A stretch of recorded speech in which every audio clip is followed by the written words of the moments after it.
Hello, everyone. Welcome to the MovieJar podcast, a podcast where we talk shit about movies, give characters cookies, and have the superior Piss. opinions. I don't fucking know. We piss. We Yeah, piss that's on. right. We piss on bad movies like we did last week. Oh, don't fucking remind me. Anyway, this week's movie was far superior to last week's movie, and that is Quite Interview far. with the Vampire, which is a film where Brad Pitt and Tom Cruise are gay twinks and vampires. I Okay, don't I fucking don't. know. No, it's kind of right on that. Well, actually, who is the twink in this dynamic? Is I it don't Brad think Pitt or there Brad is Pitt. one. Brad Brad Pitt, I mean, Pitt. Lestat is absolutely Brad fucking Pitt. a domineering prick. Brad Pitt would absolutely be the bottom in that relationship. Yes, my favorite plantation owner twink.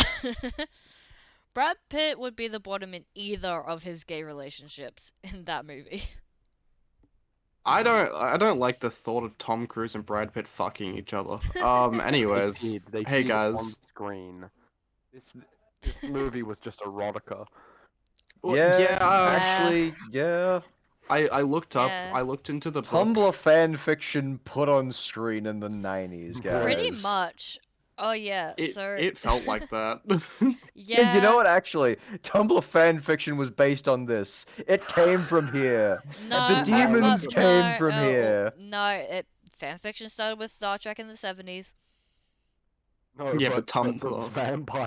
vampire gay fan fiction. Whoa, this shit is its fucking Oppenheimer. Fuck Twilight.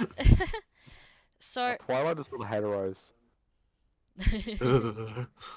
so so last week when we recorded the episode, technically last week I guess, I mean, yeah, it was. I mentioned a little thing at the end which was can't wait to get sued by Anne Rice. Now, Anne Rice is the author of the book Interview with a Vampire, and basically what happened in the 90s and 2000s, and J.K. Rowling did this too, was that any fanfic author that wrote fanfiction for Interview with the Vampire, she tried to sue, and she is the reason. Her and J.K. Rowling are the reasons why there's certain copyright laws in place, specifically around transformative works. And if you look at any fan fiction that was written 2000s or like early 2010s, a lot of it will say, and like even some now, like if it's written by an author who was around back then, it will say like this like little paragraph like all characters belong to insert creator here, like I do not own anything in this is a transformative work, this is just done for fun, I do not profit from this. Because Anne Rice and J.K. Rowling tried to sue every single fanfic writer who wrote fanfic of their works, pretty much. This was back in the Really? days, like even before live there was, I don't know about Interview with the Vampire specifically. This is back in the 70s. No, this is the Interview 2000s. Oh, okay, because I know that Interview with the Vampire was written in 1976. Yeah, so basically, like in the early, like late 90s, early 2000s, there was a lot of, like, when the internet first started, there wasn't, like, the earliest fanfic site was probably LiveJournal, and then, like, fanfiction.net, and LiveJournal, and before that, pretty much there was just, like, a lot of individual forums. Like I know there was forums specifically dedicated to Harry Potter fanfiction, and those sites got completely wiped off of the internet because J.K. Rowling sued. And basically, similar things happened with a lot of early Interview with the Vampire fics. So yeah, Anne Rice So that's why you may picked try to one. sue us. nah, Oh No, yay! here's the thing. oh no, she sue can't. us. She She's can't. She dead as can't a sue doornail. us. She can't She sue died in us. 2021. Oh, she really?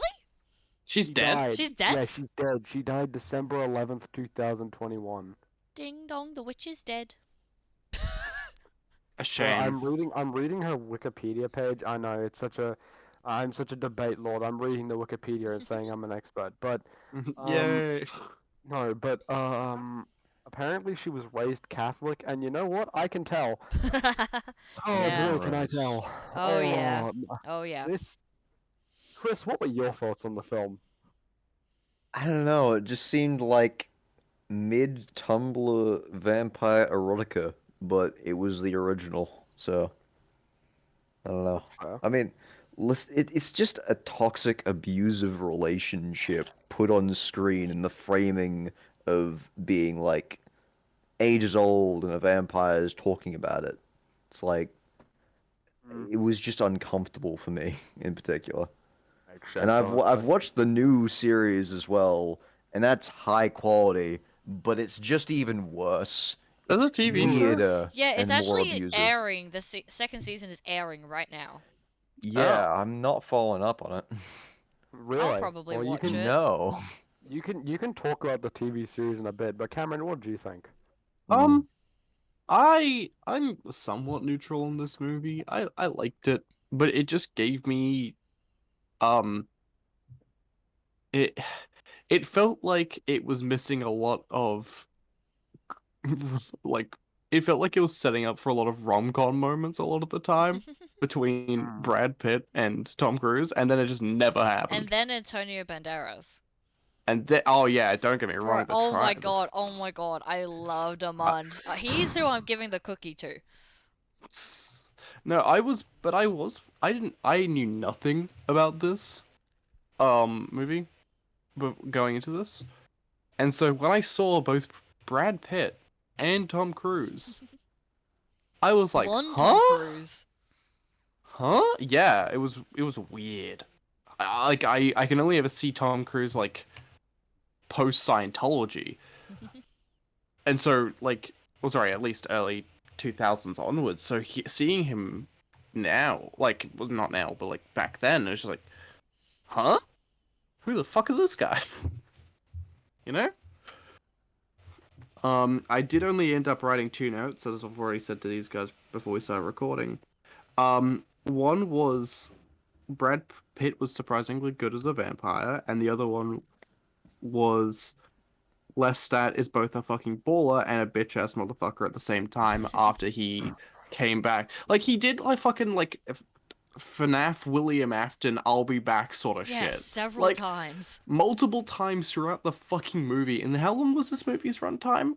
2 hours 2 hours. something. How do you 2 hours. do that in 2 hours? You come back twice in 2 hours. Actually, no, is it twice or three times? Because there's the alligator swamp. Technically 3 times. Like if you count the ending, him coming back. Yeah. So yeah, three There's the times. swamp. There's the ending. What's this? What's the one in the middle? Brad Pitt like visits him in the In house. his old Like rage, it depends if you count him being Uh, if yeah, it depends if yeah. you count him in the house and being in the car like the same A separate as a points. separate point, which I Yeah. do because like that happened in the past. Still technically, but like Yeah. closer Okay. to like the present time. Yeah, I'll give you that then. Yeah, I don't know. I was like, oh, well, my opinion is now you're just fucking William Afton. Um, Scott Corson. Sorry, this movie And walks so although that for FNAF one could of run. you, This the this movie darkest walks pit so of that FNAF hell. could run. Although for one of you, the darkest pit of hell has opened up to swallow you whole. So don't keep the devil waiting, old friend. God, that's such a fucking hard line. That line goes so hard. Anyway. I will say the line of God is an indiscriminate killer and so are we. Also, holy that goes shit, hard. that goes hard. Like if I want to go commit a mass murder with someone, that's what I'm saying. What the fuck? Look, I'm not okay. I know I've probably been put on some watch Digital list by saying footprint. that. Oh well. Digital In a video game, in a video footprint, game. Yeah, in digital Minecraft, in footprint, Minecraft, in In Minecraft. Minecraft. digital footprint, Digital footprint. No, they said in Minecraft. It's digital fine. footprint. Yeah, not Da da anymore. da da da da. Digital Anyway. footprint, digital Wait, there footprint. was a sequel to the book. There was Yeah, there was a more sequel gay vampires. for the book. Oh, is there like a second book? Was called there was a second book called The Vampire Lestat. Oh, Is it a shit. prequel? And then, almost And a there's decade. also the Vampire Yeah, Armand. reading the Wikipedia. Sorry, readers, if you want an in-depth review of these reviews, go somewhere else. We're here for shits and gigs. But like, Why does it it says every that time I look up Interview with a Vampire on Google, it takes me to like the Spanish version. Hell yeah. Why is everything in Spanish? I mean, that's because it's a weird Windows bug. But Mexican Spanish specifically. after the commercial and critical success of Interview with the Vampire, Neil Jordan began development on an adaptation of the novel's sequel, The Vampire Lestat, which ultimately did not materialize. Almost a decade after this film, an adaptation for the third book in the series, The Queen of the Damned, I was love. Wait, produced. Queen of the Damned is Yeah, I was love Queen of produced. the Damned. Oh my god, that movie goes Produced. hard. I love that movie. I didn't Produced. realize it was a sequel or like. I didn't Kind know it of. was a What? movie. Oh, it's It's so an good. adaptation. Cruz and Pitt did not reprise their roles as Lestat and Louis. Many characters and important plotlines were written out of the film, which actually combined elements of the Vampire Lestat and the Queen of the Damned. The film was negatively received by critics, and Rice dismissed it completely as she felt the filmmakers had mutilated her work. During Oh. pre-production, I Rice still love pleaded it. Rice had pleaded with the studio not to produce a film of the book just yet. She believed the readers wanted a film based on the Vampire Lestat. Rice offered to write the screenplay herself, but was turned down by the studio. That's kind of funny. Look, Hmm. apparently she wrote this book after the death of her daughter, so which kind of bleeds through considering one of the main characters in this. Yeah, actually, now that you've said that, that makes some things make sense. Look, I'm gonna be real. I'm gonna side with Kyra in this one, but like to a midpoint. I kind of like this film. Yeah, I really Honestly, liked it. I find it's I wouldn't say it's one of my favorites, but I did like it. I did like Lestat a lot. Um, and I like how Brad Pitt is just perpetually sad. Uh, he he is the definition of apathy in this movie. yeah, he's just perpetually sad. Good old Which- depression and self-hatred. Yeah, Which pretty much. is like I think after this, go watch Bullet Train if you want to see Brad Pitt happy. Yeah. Yeah. Hell yeah. Don't you love just dumb comedy? I fucking love dumb comedy. Unironically. Like Look, I love Bullet Train. That shit's peak. yeah, true. Hang on, wait. No, I shouldn't say that. Doesn't Brad Pitt hit his wife? Yeah. Yeah. Maybe. Okay, I'm not gonna say that then. Allegedly. Never mind. I'm retracting Allegedly. my statement. When he was with Angelina Jolie, allegedly. Mm. Who's Angelina Jolie? His ex-wife. There's no way you just asked that question. Hey, he's Uh, Chris. Cut him a little bit of slack. Oh fuck you Um, too. Look, I don't expect you to know who Angelina Jolie. Jaden, do you know who? Where did Jaden go? Oh. Uh-oh, She's one Alex, of the take your most- meds. Alex, take your meds. Yeah, no, I've they seen go to her. another school. They go to another school. I've seen her. Also, I don't yeah, remember for- half the name of fucking actors. for If I didn't know who Brad Pitt was by the face, I wouldn't know the name. Oh yeah, so audience, for context, Alex's partner is somewhere in the background. Apparently, allegedly. They're not there right now, which is Take your meds. Time to take your meds. I Anyway. find this hilarious. See, is I like this film a fair bit. I thought this film was fun. There are some parts of the film which really sour it for me, but a solid 7.5 out of 10, maybe a 7. But I think 7.5 out of 10. That's from me. yeah. Okay. Yeah, I kind of agree with that. Like, I quite liked it, but like, looking because I think we watched this on like Wednesday. Wednesday? Yes, we Yeah. did. We watched it one day. Yeah, like now that I've had like 2 days to sort of like sit on it a bit, like, I still really liked it, but yeah, like not as much as I did like when I initially watched it. Mm. It was I'll be nice to honest. see Tom Cruise with long hair again, because we didn't get. God, that. He was he was in this movie, and it was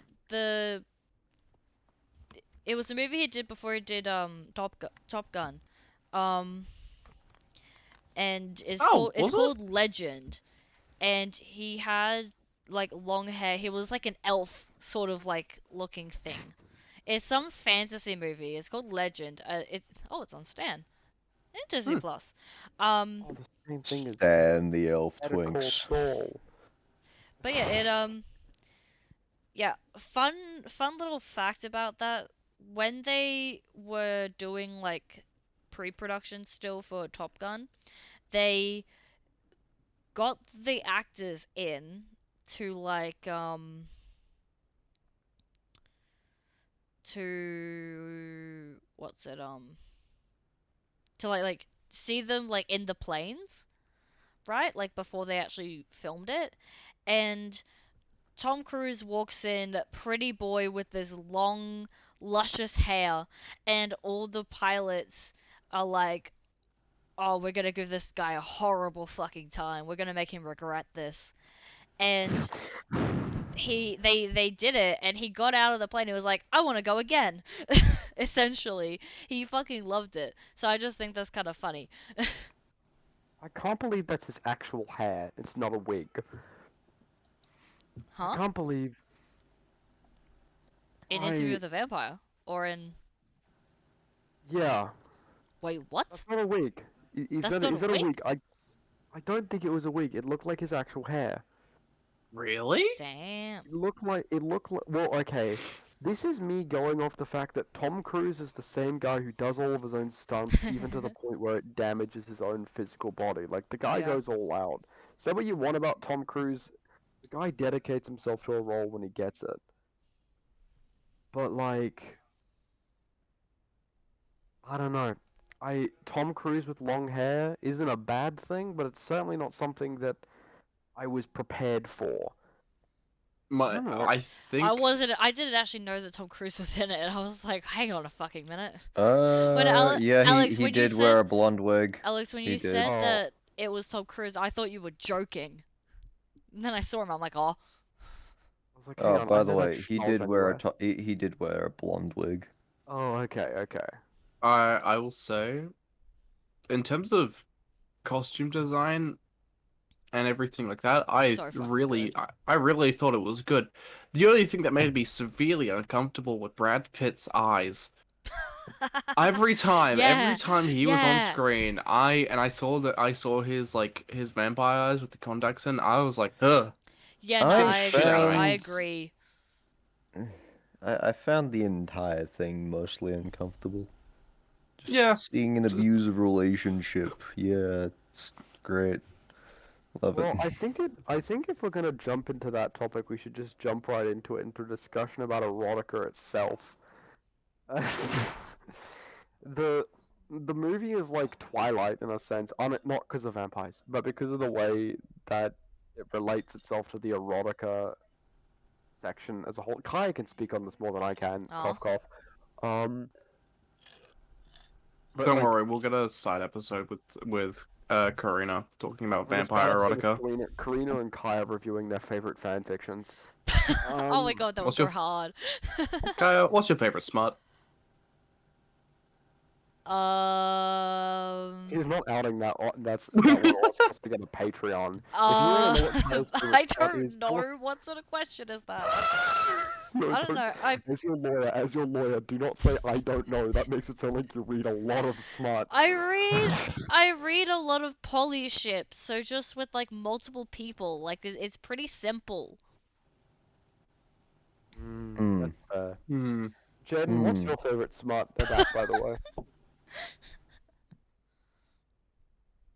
Mpreg My Little Pony, you say? What in the Oh, hell? no. No, okay. Oh, You know what? great. Let's shift focus for a Anyway. moment. Jaden, Moving join on. call so you can refute this in the court of public opinion. Anyway, I cannot hear you. anyway, Also, what- digital footprint, digital footprint, digital footprint. Anyway, Alex, you were saying. Well, I found this film's relationship between Lestat and Louis to be its strongest thing. Personally, as much as I like Antonio Banderas covered in makeup and also with long hair, I felt like the film was at its weakest when it didn't have Lestat, because I think Lestat and Louis' chemistry is what really drives the narrative of the film. And you've watched the episode this long enough. We're gonna start spoiling it. Lestat survives the whole film and pops up at the end. Um, and I found that to be particularly interesting. Because I was like, well, why couldn't he just be here the whole time? But I understand why. Um, the way that erotica works usually is that it's a more safer space to explore more taboo desires, or at the time it was 1970s when this wrote, so taboo was BDSM. Yeah. Um, and Getting my freak on. yeah, so when people say that they enjoy certain, I'm not saying all here, because there are certain things which is completely off limits and you should seek serious help for. But when people want to explore certain fantasies, it's not because they actively want this abusive relationship. It's not because they actively want to have. Chris, how would you describe the bites between Louis and Lestat in the ways you described it on Wednesday?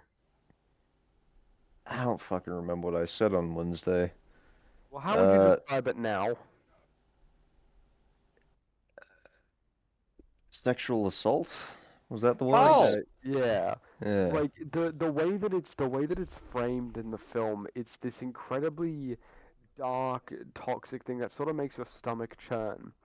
But in the way that all erotica works, is that it works off that taboo, but in a way, it allows a more space for people to explore those desires within them because they don't genuinely. I watched a really long video essay on this, okay? So I'm obviously an expert, but I'm an expert too. I read a lot of erotica. uh, I but like the way after that the after bite, you yeah, finish like your thing, Alex, I'll Oh, chime in to sort of like yo. back you up a bit after you mm, finish. because the way that it's framed in this, Lestat is this dominating presence, right? He is this incredible Cunt. perpetual like cunt. Yeah, he's a cunt, and that's why I love him. He's serving cunt while also being a What? cunt. I hate him regardless. I want a Sabrina Carpenter video edit of Lestat. Anyway, I can make that happen. about me every Oh my night. god. Oh, isn't that sweet? I guess so. But the way that Lestat dominates Louis, the way that Lestat completely like enraptures Louis, the way that Lestat forces his presence onto Louis, normally, to people who don't read a lot of erotica, that reads as it usually is, and how one reading of this film is, which is that it is the example of an incredible toxic relationship that ends up ruining the lives of people around them between very sheltered gay people, right? Not obviously bisexual. The characters are very clearly coded as bisexual gay, even though the Catholic women try not to write gay characters impossible because they always are like, I never intended it to. Girl, you Yeah. wanted to kiss a girl. Just just go to therapy. Either way. But to how some erotica reads of it, it's this darker sense of like particularly in people who live very sheltered lives, particularly in people like Stephanie Meyer who wrote Twilight, like there is this sense of a lot of the stuff is very off limits, and though they could be very pious, there is a sense of desire that can be overwhelming. It can be this sense of, well, I don't. It's like how when people go to therapy and they say, I want to die, but I don't want to kill myself. It's somewhat similar to that. It's like, I want to experience this, but I don't want it to actually happen. I want to experience dominating presence, relieving me of the stress of having to worry, and just reassuring me with the fact that they are always there, and oh, I just want to feel them completely overpowering me, like that kind of thing. I'm incredibly uncomfortable. Holy Yeah, fuck. see, Chris obviously is not an erotica reader, but like, In case you didn't know. Ugh. Porn is great though. sorry, Jim's laughing. I A mean, yeah, casual you're erotica enjoy over here. yeah, the I can sort of like see where you're coming from, Alex, because like, um, as someone who has been reading fan fiction for almost 10 years, I've read a lot of it just purely out of curiosity. Like, some shit I'm like, what the fuck? Why would people like this? But then I sort of sit back and I think, I got curious about reading it, didn't I? Like, and I think, like,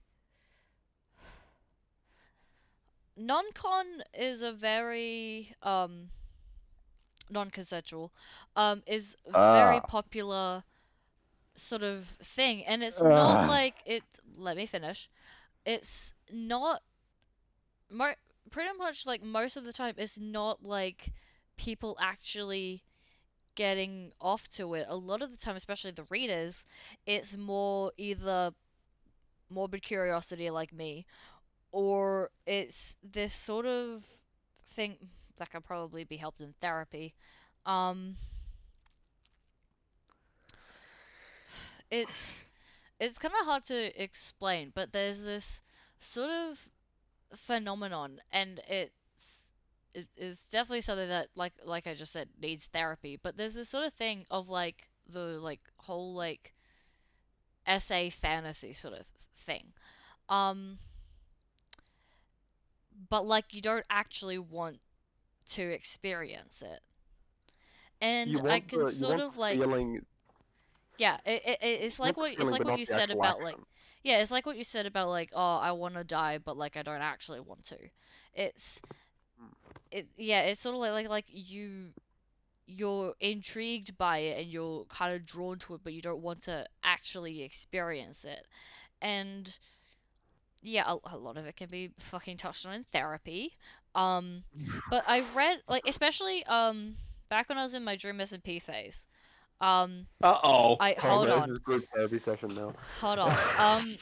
I there would be like times I would stumble across a fucking fic on AO3 because the people in Dream SMP fandom do not know how to fucking tag correctly and don't know how to label things correctly, so I find weird shit when I'm just looking for some wholesome shit. Anyway, first of all, a lot of the Dream SMP fandom, especially back in 2021, was very young, and a lot, and also a lot were severely mentally ill. Um, and a lot of the time, especially when it was concerning, either the fact that the author was like a young teenager, or it was about like the like Tommy in it and Tubbo, like the minors on the server, when people would write inappropriate things about them, a lot of the time it would be a sort of kind of therapy or coping mechanism for them. And granted, it's still kind of weird.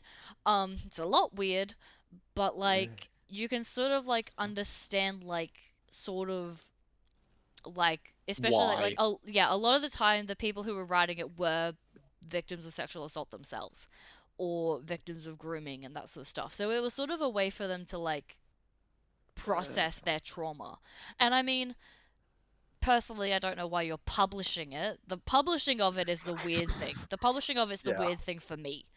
Um, with it, like it's all well and good to write whatever the fuck you want in your personal time, in your private life, but like I feel like publishing underage and like non-con stuff of like literal real life people who at the time were minors, Hmm. that's weird. Ridge. But Rich, you want to say I something? can sort of like understand the reasoning. Nah. No, if you want to say something, go ahead. Well, I just don't like this entire thing, just as a whole.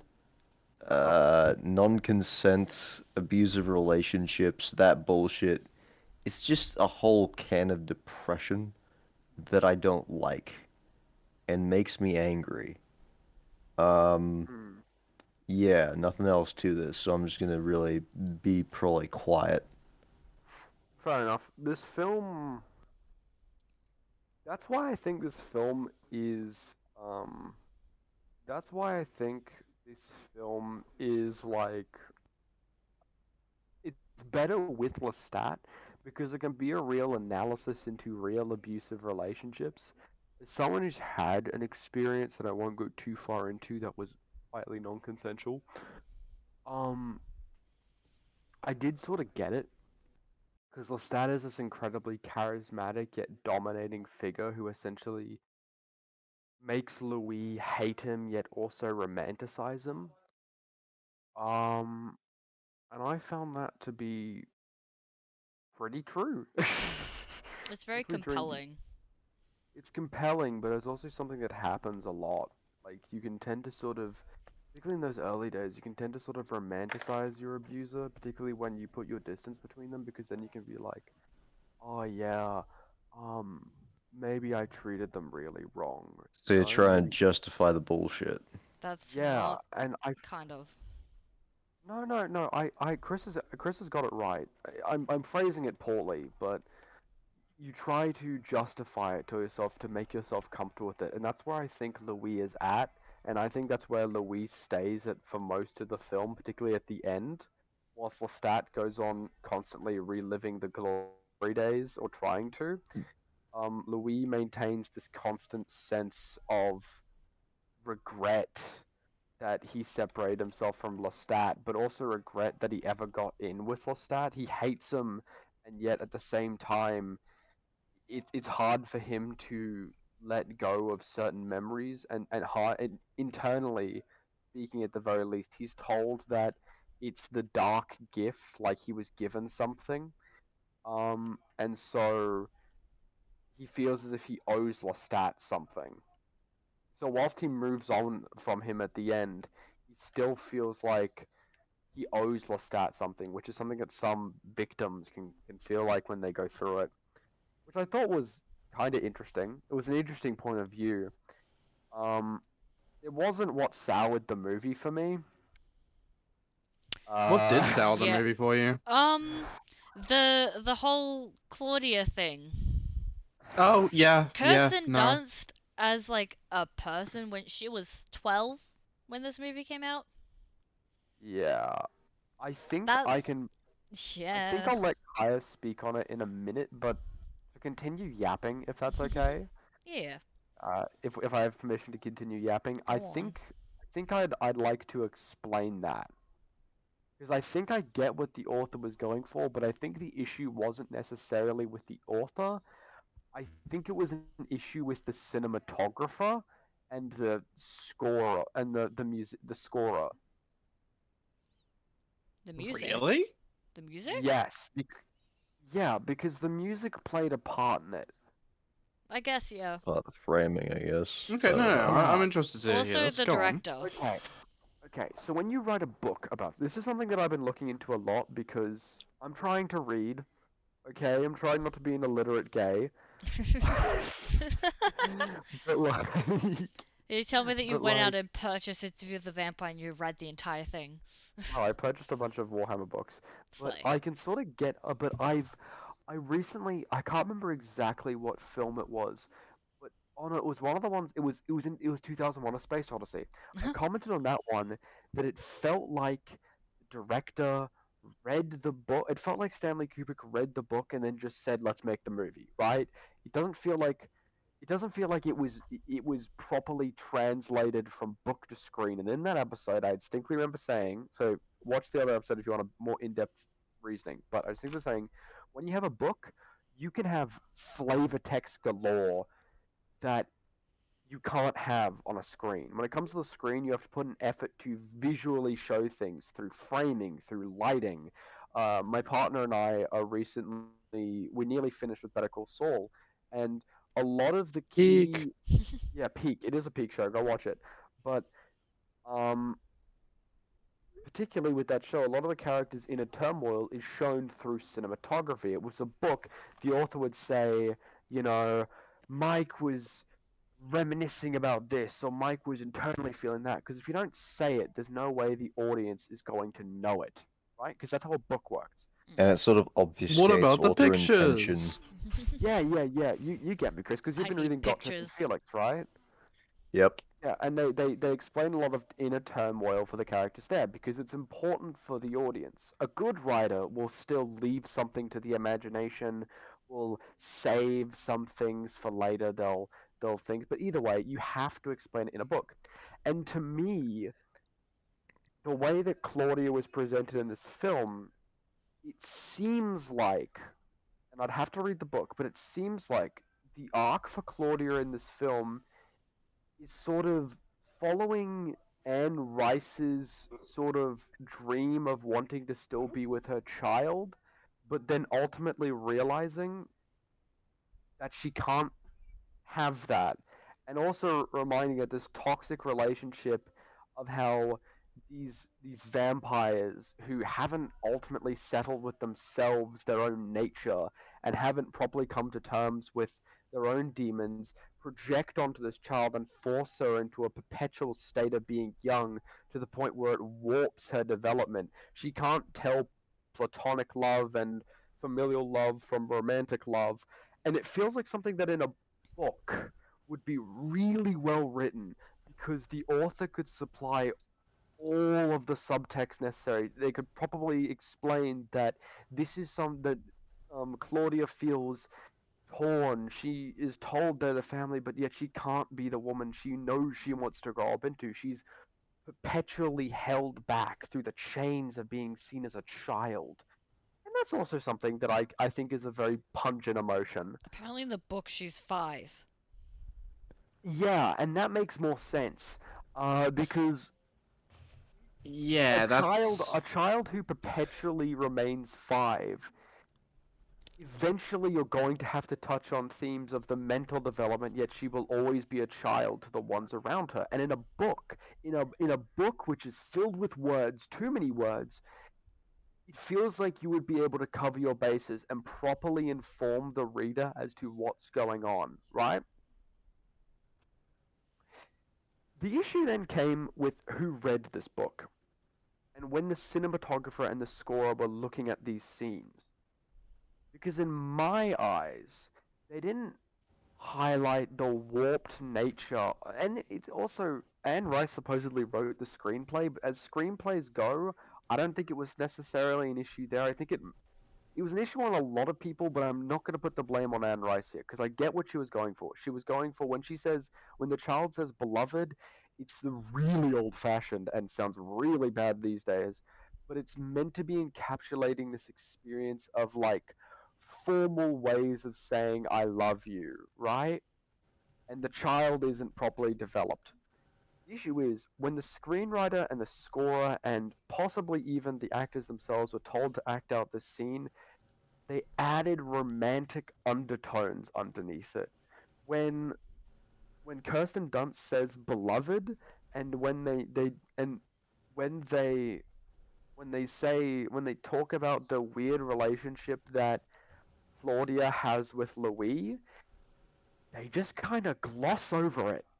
When Armand says your lover, it should have stopped for Brad and had a close when Brad Pitt's and of course I'm not going to say modern day technology is different, but I would have had more of like a pause there for Brad Pitt to go, ugh, no, just beloved. But no, they ran through it really quickly. When the scorer had that initial thing where she's like, "You are my mother and my father, Louis," there was this somber yet slightly romantic score behind it, and it kept on the same shot. It didn't highlight any look of disgust from Louis or any sort of or try to present the audience to say this is warped. He presented it completely straight. Whether that was because they didn't think about it at the time, whether it was budgetary restrictions, or because they genuinely just read the book wrong, I remember it made Kaya, me, and my partner all feel really uncomfortable because Especially it when they was, almost kissed on the lips. yeah, And also, apparently, because, she was actually 11 when recording. yeah, I think it makes it takes even some, worse with it the fact that does, she was 5 in the book. Yeah. I mean, it yeah, makes it sort of it makes it make more sense in the fact that like as a character, her herself like she doesn't have like the sort of development to like fully understand her own like feelings and emotions. And also apparently there's a separate book that's focused on Claudia's whole like story. yeah, There's also a because musical. it It's a reads musical. Mhm. reads to me as how Anne Rice it reads to me as to how Anne Rice um uh, she was apparently a total conservative person, but it reads to me as Anne Rice's conflicting feelings as to how she would have wanted her daughter to grow up. Some parents, when they see their child, they want that perpetual doll, that perpetual idea of when they were young. And to me, that's kind of how Louis and Lestat originally saw this child, because they don't give us many definitive years, but it seems like she was treated like a 11-year-old for 30 years, right? So she's had 30 years of being 11. In the book, Eventually, it's 65 years. in the book, it's 65 years. So eventually, it has to touch the uncomfortable topic of what if this child wants to grow up eventually, but now realizes she can't, and also realizes she is stuck with a permanent perm that she can never cut. The vampires in this film, men just grow long hair permanently, and women just get curly hair permanently. They just get whatever hairstyle they're stuck with. Yeah, they're stuck with it. It's like when Louis turns that poor woman so she can be the new companion for the new companion, I pause the film and scream, "No, fix your hair, woman! You'll be stuck with it for the rest of your life."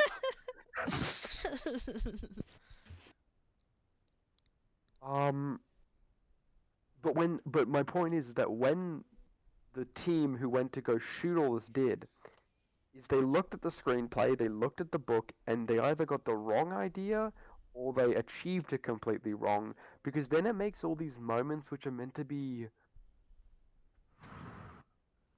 warped self-realizations that you can never keep a child forever young into the certain kind of taboo that is when I said that should not be allowed whatsoever, if you get what I'm saying.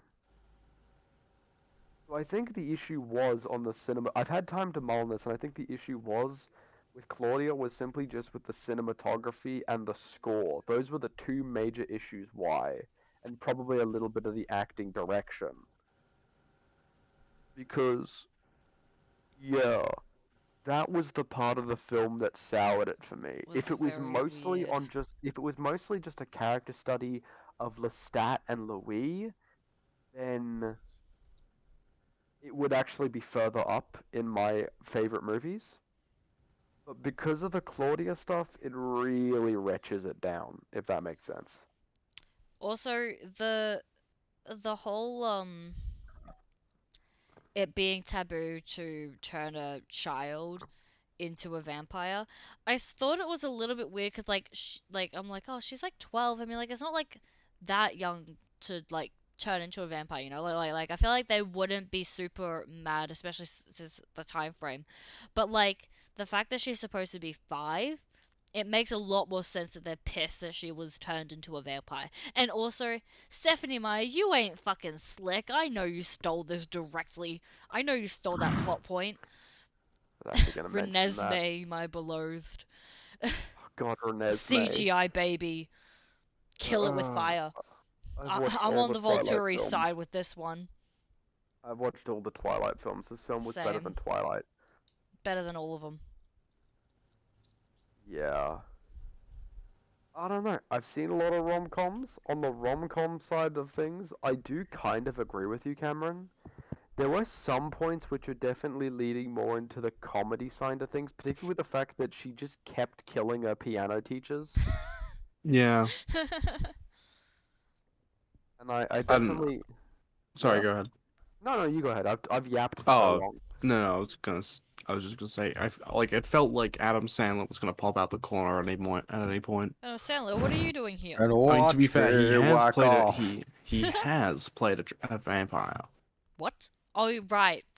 Right. Yeah. Hotel Transylvania, Right, the peak. right. Peak. That is Hotel Transylvania The 1 through ultimate 3. peak. Hotel Transylvanian. No, he didn't. He wasn't. Dracula in 4. What? Yeah, they swapped him. What? Yeah, Yeah, he wasn't in 4. What the fuck? for no reasons other than he just didn't want to do it. Man. No, that's a good thing. apparently 4 was not very good. They were scraping the bottom of the barrel for that one. They were Yeah. scraping the bottom of the barrel with 2. 2 wasn't Yeah. atrocious. 2 had it. 2 was a good follow-up 2 of had its ideas. merit. Are we 3 was seriously debating bizarre. Hotel Transylvania sequel quality right now? Okay, I'm not saying it was good, but I'm saying it at least followed the reasonable idea of if this ginger and this goth girl have like a baby, will it be like half vamp? Yeah, I'm talking about Hotel Transylvania. Oh my god. Sorry, I just heard chuckles behind me and I got asked if I was talking about Hotel Transylvania. Yeah. Hell yeah. Anyway, Oh. I mean, yeah, I definitely do think that like the Claudia moments were probably like pretty much her as an entire character. I just didn't really like her. I feel like just as a whole character, she was just poorly written. I don't think the writers or the director or the producers really or like understood her character. I Yeah. actually apparently in the TV series they age her up again to 14. And apparently she has a different actor in Why? season 2 because apparently the original actor quit. Anyway, I don't blame her. yeah. Actually, that's a good point. If I may, actually, Kai, you continue your thought. Then I want to go to Chris for a second. I don't Yeah. really have any other point. Okay, Chris, Yeah. rims, if you will. No. You are the okay. Um, you are the only person here who has watched the TV series. It's shit. Describe thoughts. Give me comparison. Lestat abuse. Like, even more. Yes, pretty much. Just like Mhm. most episodes are about. Actually, most episodes are the deepening of the relationship, and the fuckery is just even greater and more intimate, which is even worse. Like you start to hate him more, but each episode is like 50 minutes long, and you realize, oh God, I've watched like 8 hours of Lestat basically just being an abuser, and yeah, basically shit's a little different because the main character is a black guy who ends up becoming, I think, a pimp and a business owner. Oh, What? okay. Yeah. Oh, I so it did doesn't notice. like I That's did. follow. after becoming a vampire, So by the it way. doesn't I like did. follow the original No, not plot. at all. But Lestat's still Um, there, yeah, and and Claudia's still there. there's actual like fourth wall breaks because this is still in the story.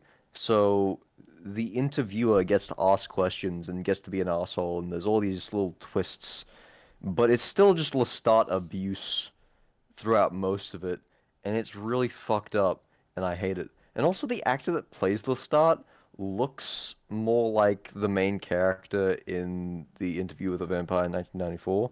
I can't remember Mm. his I name did now. Brad notice Pitt? that. I did notice that. Yeah, I think that was a purposeful decision, but I'm not gonna give him credit because it's just Lestat abuse. Wait, hold on. Start I'm being looking this abusive. up.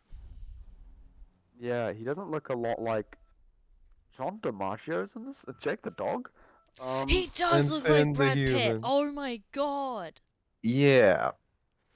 Oh my god. Yeah, anyway. I don't Sam like it. Reed looks like Brad Pitt.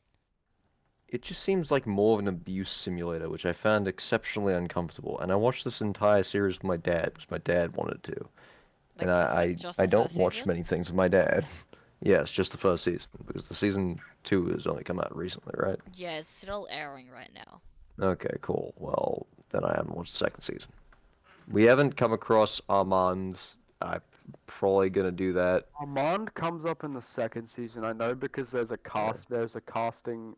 Armand is. Oh, he's in 15 episodes apparently, but um, My thing is that I think it adds on more to it than the movie did, because outside of it, we also get to see development of the interviewer as well as Louis, um, like at present day.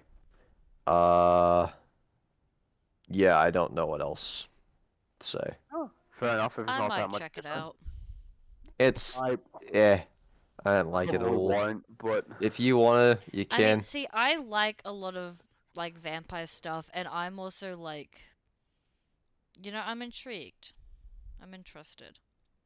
Like when you say that it's shit, is it shit because it's like it's just something that you don't really like, or is it shit in terms of like the actual like it's actually like shit, like you know what I mean? I. Like personal opinion, or is It's it not actually like okay. bad?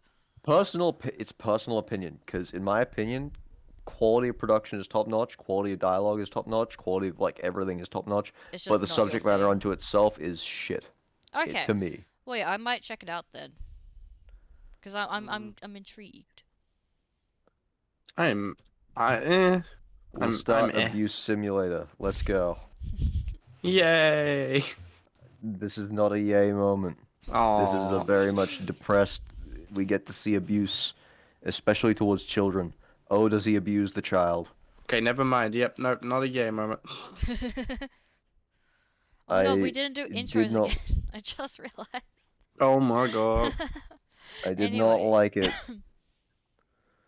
There's the scene where Louis is basically trying to get her to feed after she realizes her lover has been killed by Lestat. And yes, she gets a lover because it's been about wait, like 15 years Claudia. since.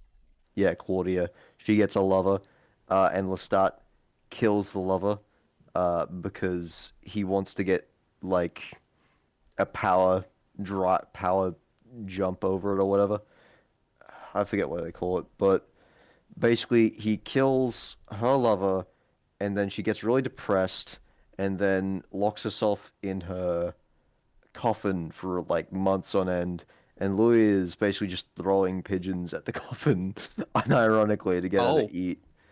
that Yeah. was the Eh, one thing that I didn't like. I didn't like about this film was the. It's just a personal thing. I don't like it when animals are depicted being harmed. In this film, I don't think did it actually. oh well, you're gonna So love the many show rats. because so many It wasn't animals are necessarily the abused in rats this one. that did it to me. It was the dogs and the Yeah. birds, the poor birds. There's Oh it. shit, I yeah, I forgot think about that. I think it's also the fact that Claudia is not actually in the coffin. She's going out round town trying to turn people, but she can't, and she just ends hmm. up killing a lot and failing to hide the bodies, and that gets a whole nother section of Lestat abuse, which I hate Lestat. I want to burn him. I'll be honest, Yeah, I don't blame you. I don't blame you. I think I think potentially the reason why I think the movie works better than a TV show, even though I haven't seen the TV show, um, is because not to invoke Hazbin Hotel, but Oh Oh no. dear. Don't I say his think name. it's sort of a case where sometimes producers will see that the main contention of a story is a deep, complex, abusive relationship, and instead of giving its due time and its due course, um, but then also focusing on other aspects of the show because that's heavy, really heavy, they instead decide to make it the whole show. Another good example of this would be The Idol or Euphoria, where the show becomes sort of We don't talk about the idol. the show enters into its own abusive relationship with this relationship where they will just milk it until it's dry. And it goes from where the movie I think at least serves as a good way of showing as a good way of showing as a good way of showing um the the abusive relationship that can be in particularly queer relationships. I think a TV show is if the TV show is like Chris describes, that's sort of just abuse porn at that point. Yeah, it kind of was. Yeah. Every episode, every episode's fucking like that. Yeah. And if you've Hmm. watched Husband Hotel, you know why I'm invoking its name. And Yeah, I know what you're talking about. I can we mean, go back to Evil wait, Dead? as in like you're, as in like you're referring to Angel? Angel and Valentino, and that to have a side tangent, I've had some time to ruminate and to talk to people at my uni who have also been in abusive relationships, like the kind of Valentino, and the show does all the development of Angel in less than one episode, and then the rest of it is just kind of milked for background dressing. They wrap it up with a song. Yeah, well, it's a musical, so technically you Yeah. can't do that. It's the issue of what comes after that, where the abuse very clearly continues, but Angel's just like, I got abused at work today, Lamel, Yeah. which is like, I don't know. Some of the stuff from Hazbin Hotel I've ranted about before, and this sort of having a whole show, I would not want to watch the show for this, only because I would probably start feeling like I did with BoJack Horseman, which is I just get depressed.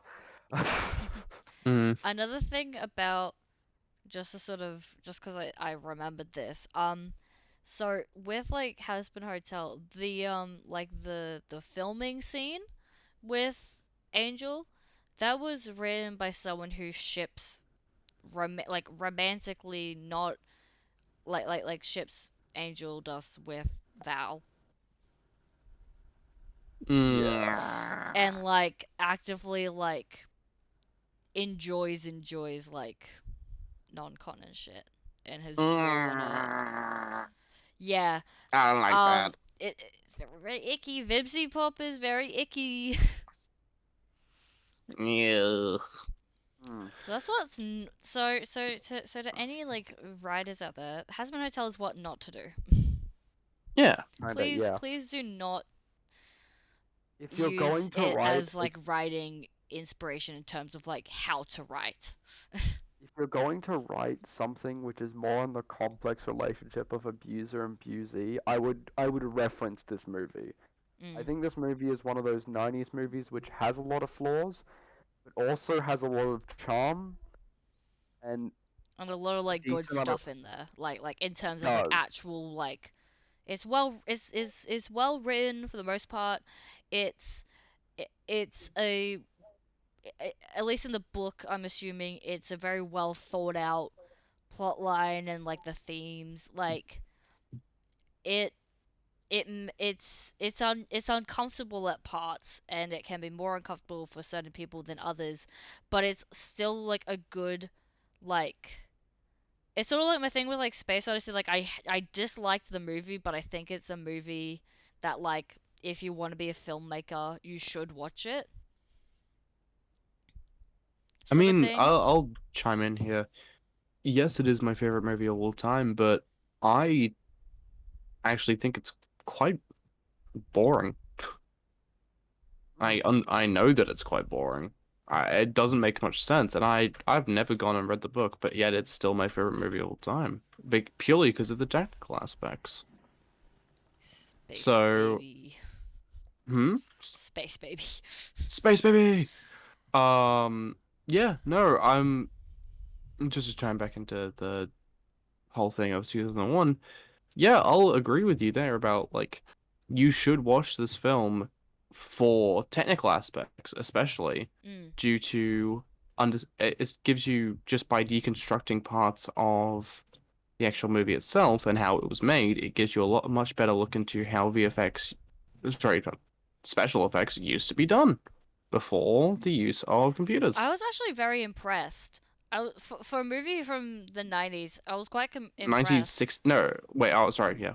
Oh, I thought we switched over back to interview. Sorry. Oh yeah, no, I was actually relatively impressed with it, but Because it would yeah, have we'd had a already pretty had. low budget. Well, actually, no, it wouldn't have had that much of a low Oh, budget how since they got much would it? Let's I'm- just check I'm looking it up. it. I'm looking it up. I'm Interview. looking it up.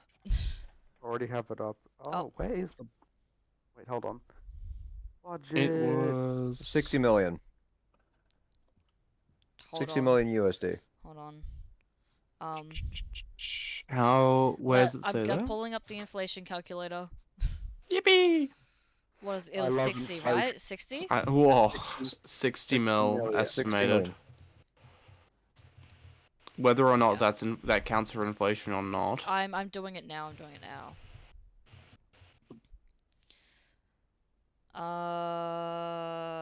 Holy shit. Okay. 130,000.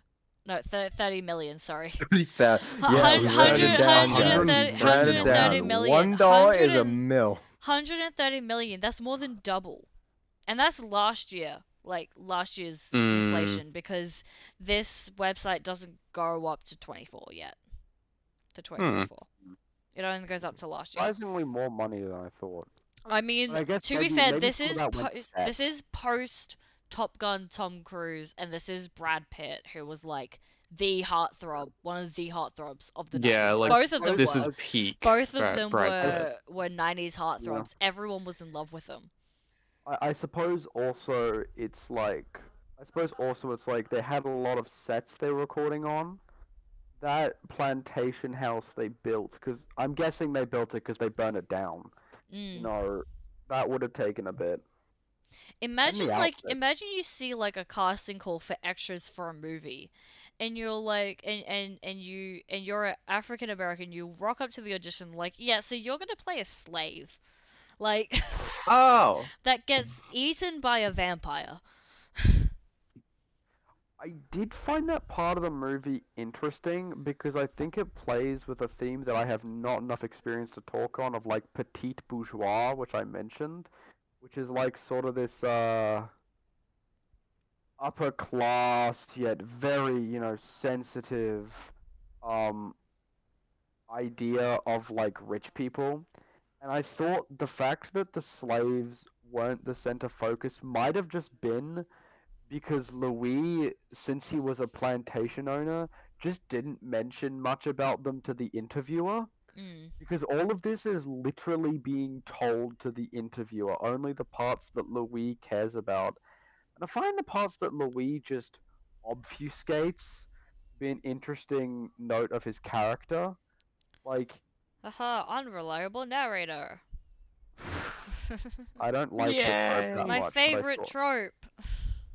I don't like the trope that much, but I found it to be cleverly used here, at It was least well on a done. meta-analysis, because it's sort of telling that someone like Louis is so caught up in their own misery that they don't think to mention the fact that the slaves probably didn't like him until he became, in his eyes, a horrible monster. Like he doesn't think of any reason why they would have disliked him up to that point.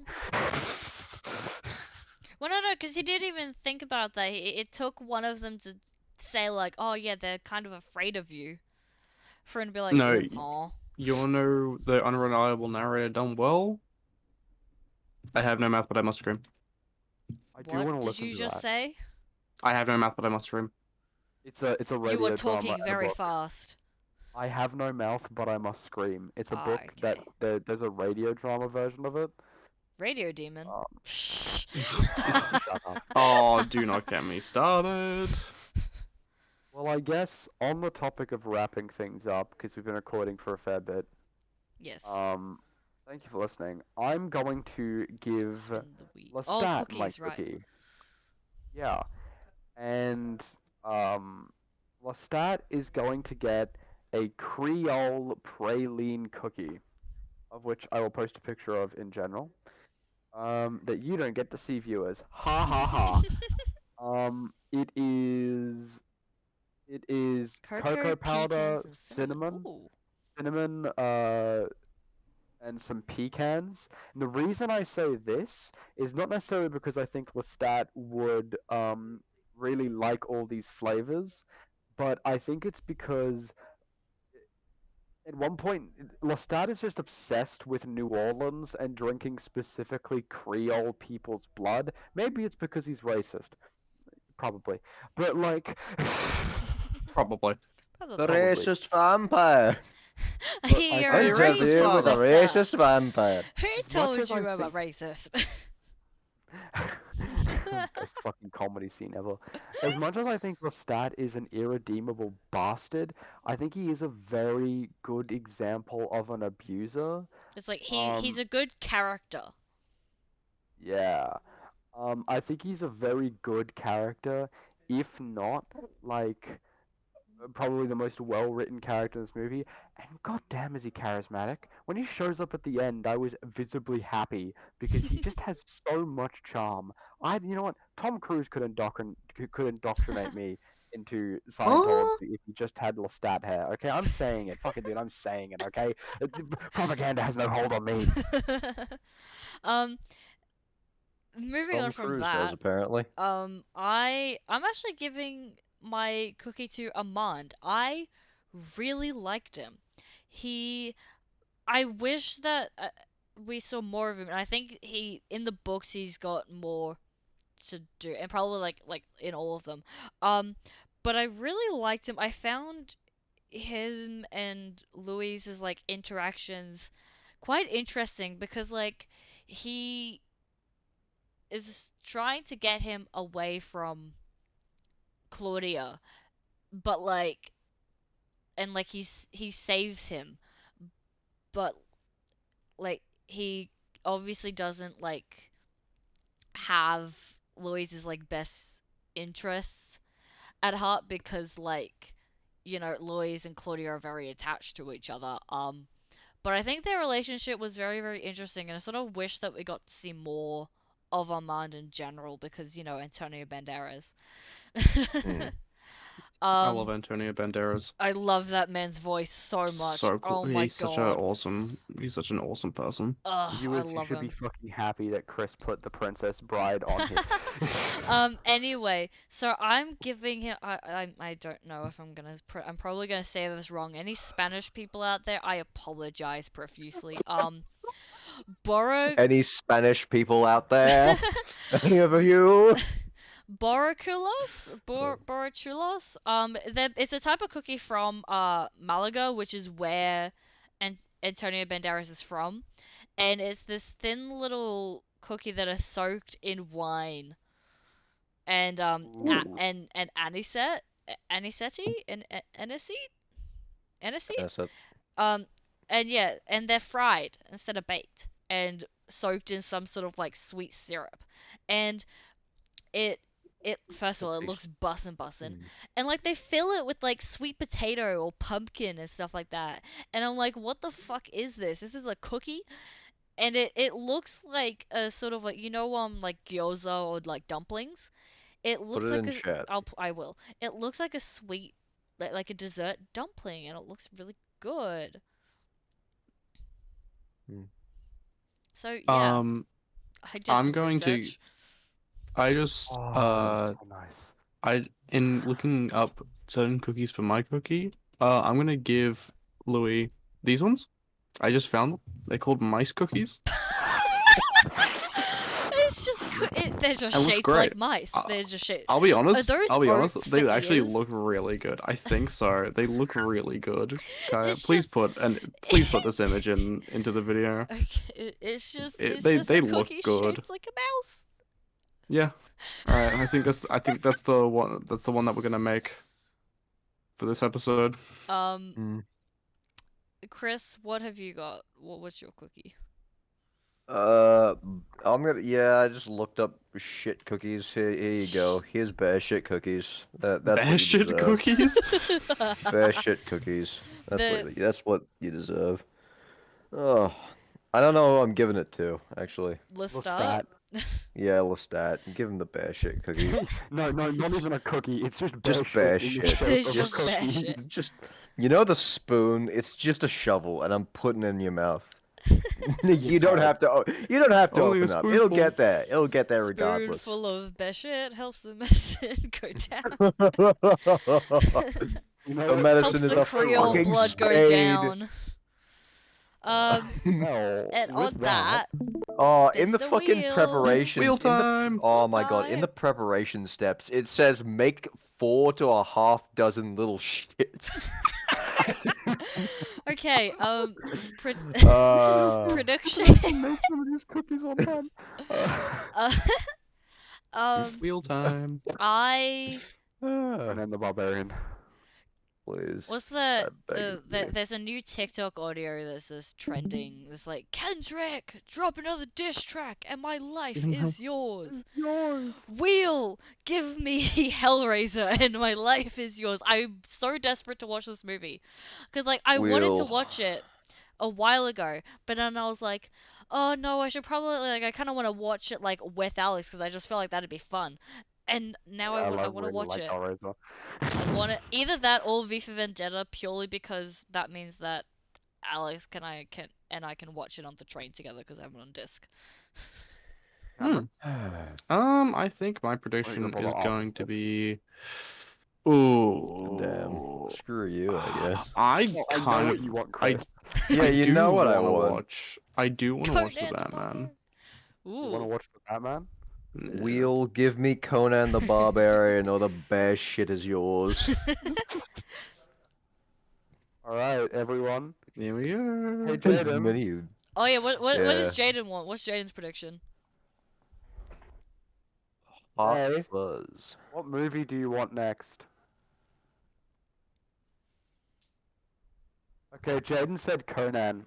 Let's go. Yes! Conan! Fucking A. Will. We've been edged by it so much. Or Oh my god. We were so close to peak too. Oh no. wait, hold on. We have Akira, My Hero Academia, Nimona, and End of Evangelion next to each other. I don't want to fucking watch My Hero Academia. No. Can we re-roll? Can we No. get like one We are per not season? We have to do re-rolling. One it. per season re-roll, We are please. not Which beg of you. motherfucker re-rolling. was it that put that on that list? Who do you think? Wait, hold on. I don't know. I don't want to When fucking watch My no, no, Hero Cameron, Academia. Cameron, No, who do no. you think? Everyone, raise your hand. Okay, we're gonna do the ball thing. Do we make a once per season reroll? Please. No. I beg. I No. think we need Yes! to get. Yes! Yes! Yes! You can veto my movies if they're shit. Just fucking get rid of this one. Please. No, we're not getting rid of it. This will just be putting it off. Fine. Ah, Bro, I don't want to watch My Hero Academia, man. Too bad. It's too on the fucking list. bad. Too Are bad. we but- making this and then using it? Okay, we can make this now. I will shuffle it. This is simply. It is not a. It's coming off the list. This is a. Wrong time. So we're making a once per season respin. Okay, and if we get My Hero Academia again, no complaints. Okay, Okay. because we're watching it. You have 2 weeks.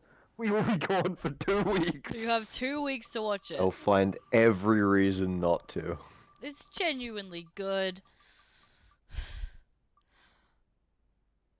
What is A Knight's Tale? That's what I was about to ask. I've never heard of this movie in my life. Okay, this is one of the ones I picked. Viewers, you just watched something we will only invoke once per season. And that is because, simply, I don't think we want to come back after 2 weeks to My Hero Academia. It's really not that bad. I'm I sure it's not. Don't but want to. different time. Right, well, A Knight's Tale is a film that I watched in year 8, and year 8 me Oh, it's left that the one. English classroom saying it was the best film I'd ever seen. So you know what? I put it on the wheel to see if maybe, just maybe, young me had some taste. So, with that, everyone, thank you for listening to the podcast.